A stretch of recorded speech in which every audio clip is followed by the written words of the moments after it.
തുടങ്ങാണല്ല ഇനിങ്ങള് മുട്ടയിടും. പൂരാ കൊടിയേറി മക്കളെ അങ്ങോട്ട് നോക്കണ. ചങ്കൂറ്റമൊന്നുകൊണ്ട് ചങ്ങാടമൊന്നു കെട്ടിയേ ചങ്ങാതിമാരുടെ ആടെ സിനിമയിൽ ഞാനും ഉണ്ടാവേണ്ടതായിരുന്നു ശരിക്കും പറഞ്ഞു കഴിഞ്ഞാൽ. പക്ഷെ ആ സമയത്താണ് പ്രേമം നടക്കുന്നത്. അപ്പൊ ശരിക്കും പറഞ്ഞു കഴിഞ്ഞാൽ അവസരം ചോദിച്ച് നടന്ന ഞാൻ ഡേറ്റ് ക്ലാഷിൽ പെട്ടുപോയതാണ്.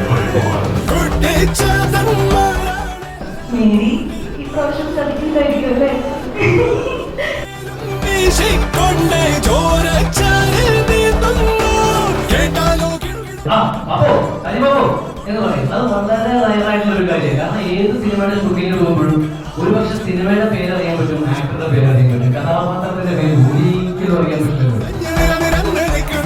എവിടെ പോയാലും എന്നെ ഷമീർ എന്നാണ് വിളിക്കുന്നത്. അപ്പം അവർക്ക് തന്നെ ഒരു സംശയം, എനിക്ക് സെക്കൻഡ് നെയിം ഷമീർ എന്നാണോ, പിന്നെ ആട് എന്ന് വരും, അങ്ങനെ എല്ലാവരോടും